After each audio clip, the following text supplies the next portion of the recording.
군대 가신 분들은 군대 갔다 왔다고 여성분들한테 온갖 고생했다, 무슨 자기가 특공대 요원인 것처럼 다 얘기하고 축구 얘기한다 해서 듣기 싫고 막 그러는데, 제가 군대에 대해서 조금만 자세하게 여쭤보면 개코는 하나도 몰라요.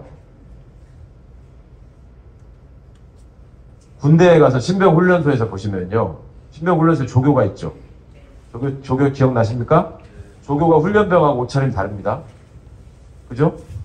모자도 달라요. 걔들 화이바를 쓰든지 빨간 모자를 쓰든지 조교가 달라요. 그게 왜 그러겠습니까? 훈련소에 들어가면, 신병훈련을 받으러 들어가면 처음에 듣는 얘기가 뭔지 아세요? 너네는 지금부터 훈련병이다. 사회에 물을 빼야 된다. 그죠? 옛날에는 너네는 이제 군이 사람이 아니다 이런 말을 했어요. 그래서 옛날에 이제 하는 말이, 저기 휴가 나온 애가 대학 다니는 지 친구들이랑 어디 이렇게 시장에서 뭐 사먹는다고 하면 저기 군인 하나랑 학생 둘이가 간다. 그랬었죠? 그러니까 군인은 사람이 아니라고 생각했던 시절이 우리가 오래됐습니다. 사회 물을 빼야 된다는 게 무슨 말이에요? 바깥에서 시민사회에서는 자유롭게 살았지만 군대에서는 복종하면서 굴종하는 삶을 살아라. 이걸 가리키는 데가 신병훈련소 아닙니까? 거기서 명령 복종 관계를 가리키느라고 하는 게 옷차림부터 다르고요. 제시훈련을 시키는 거예요. 차렷, 열중셔, 앞으로 가, 뒤로 돌아가. 누가 세상에 살면서 걸음부터 이렇게 걷는 놈이 어디가 있어요. 근데 군대 가서 훈련받다 보면 이렇게 걷다가 놀림 당하는 사람들이 있잖아요. 근데 이렇게 걷는다고 해도 이렇게 걷는 사람 없잖아요. 왜 이렇게 걷게 만듭니까, 사람을? 앞에 있는 사람이 한마디 하면 그거에 따라서 우야무 하면 오른쪽으로 돌아야 되고, 이게 명령 복종 관계를 가리키는 거예요. 그래서 그것부터 시작하는 겁니다. 근데 옷차림이 다르고요. 그 다음에 왜 내가 네 말에 복종해야 되는지 이걸 생각을 못하게 합니다. 그래서 나오는 말이 뭐예요, 군대에서? 까라면 깐다 했잖아요. 까라면 까는 거지 무슨 군발이 새끼가 말이 많아 이렇게 얘기하죠. 그게 전향적으로 권력이 군림하면서 사람 올가매는 수법이에요. 옛날부터 발전시켜. 옷차림이 다르다, 까라면 까게 한다. 그러면서 하는 말이 뭐예요? 이건 군대의 룰이다. 법을 지켜라 라고 얘기한단 말이에요. 근데 그 법이 있느냐? 법도 없어. 군대 가면은 단아까라고 말을 해야 된다라는 거 혹시 들어보셨습니까? 그죠? 멀쩡하던 애가 신병훈련 100일 끝나고 부모님 만나러 가서 보면은 막 이렇게 격려하고 막 울면서, 엄마가 뭐라고 물어보면은 잘못했었다? 아니, 엄마한테 언제 그렇게 얘기했어? 엄마가 물어보면 뭐라고요, 엄마? 이렇게 얘기해. 잘못했었다? 뭐라고 말입니까? 그런 것들을 부끄럽지 않게 생각하게 만든단 말이에요. 그리고 또 조교가 하는 행동 중에 특이한 게 뭔지 아세요? 이거 식별하셨는지 모르겠는데, 절대 훈련병들하고 같은 공간에 소변을 보지 않습니다. 왜냐? 거기서 똑같이 그 군대 소변기는, 남자 화장실은 변기가 있는 게 아니라 옛날에 여기 또랑 같은 거 하나 있고 그냥 쭉 서서 누는 거잖아요. 벽에 노랗게 돼 있고. 그럴 때 거기 서가지고 같이 이렇게 소변을 보고 있으면 너나 나나 뭐 똑같은 사람이네. 그러니까 말을 안 듣는단 말이에요. 그래서 반드시 딴 데 가서 봅니다. 그러니까 너하고 나하고 똑같은 사람으로 생각하면 안 된다라고 해서 자신의 정보를 가리는 거예요. 그래서 자기를 신비화시키는 거예요. 그래야 사람들이 복종을 해요. 그거는 뭐냐면 자기에 관한 정보를 차단하는 거예요. 그래서 필요한 게 뭐냐면, 옛날에 지배층이 또 하나 필요했던 게 뭐냐면, 지배층과 피지배층을 구분하고 자기가 지배자가 되기 위해서 나는 신하고 같은 사람이다 라고 얘기하거나, 나는 신하고 직접 통하는 사람이다 라고 얘기를 합니다. 그죠?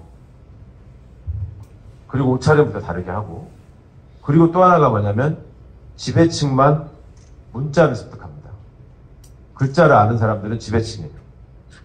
왜냐? 글자를 통해서는 정보가 유통되거든요. 그러니까 백성들이 글자를 알면 정보를 접하게 되고 개긴단 말이에요. 글자를 모르면, 임금님기는 당나귀기라는 말을 대나무 숲에서 외치고 대나무가 그거를 세상에다 알려주기를 기다리는 수밖에 없어요. 근데 글자를 알면 대나무 이파리에다가 새길 수가 있잖아요. 그걸 돌리게 되면, 얘가 귀가 당나귀 된다. 사람인 줄 알았더니 코끼리 된다. 이렇게 알게 되는 거예요. 그래서 글자를 안 가르치는 겁니다. 그러니까 훈민정음이 창제될 때 글자를 가르쳐 되는 이유에 대해서 세종대왕이 쓴 거, 그 국어 시간 옛날에 외우라고 한 거 있잖아요. 어린 백성이 이르고자 옳게 있어도 뭐 이런 거 있잖아요. 어린 백성의 어린이 뭡니까? 시험에 나오는 거잖아요. 어리석은. 나이가 어리다는 게 아니라 어리석은 거잖아요. 어리석은 백성이 자기 뜻한 바를 쉽게 표현하지를 못한다. 그러니까 내가 글자를 만들었다. 이렇게 말을 하잖아요. 그때 그거를 반대하는 사람들이 귀족들이었잖아요. 양반들. 이 사람들이 상소문에다가 뭐라고 썼는지 아십니까? 최만리 같은 사람들 유명하잖아요. 그 상소문 내용을 보면 지금 국왕께서는 엄청난 일을 벌이고 계시는 겁니다. 이걸 깨달아야 됩니다. 그 어리석은 것들한테, 짐승 같은 백성들한테 글자를 알게 되면 이것들이 객입니다. 그게 써 있어요. 어떻게 하려고 그럽니까, 나중에. 자, 그래서 이것이 현대사회로 발전하고 인류 문명이 발전하고 민주주의가 진전되니까 이제 글자를 안 가르칠 수는 없잖아요. 알고 있는데 머릿속에 지울 수도 없잖아. 그러니까 하는 방법이 뭡니까? 정보를 차단해야 되는데 정보 유통 통로는 또 너무 많아졌어요. 그죠? 그러니까 언론을 장악해야 되는 거예요. 언론을 장악하고 가짜뉴스를 퍼뜨리고 이렇게 되면 국민들을 속일 수 있고 옛날처럼 다시 개돼지로 만들어서 피지배자로 만들 수 있는 겁니다. 우리가 지금 민주주의 국가에 살고 있다고 하지만 그리고 다들 시민으로서 각성했다. 우리는 인민으로서 인권을 존중받아야 된다는 말씀을 드리지만 우리 사회에 사는 분들이 전부 다 시민입니까 지금? 아닌 것 같아요. 그죠? 아직도 백성이나 신민의 위치에 머물러 있는 분들이 많습니다.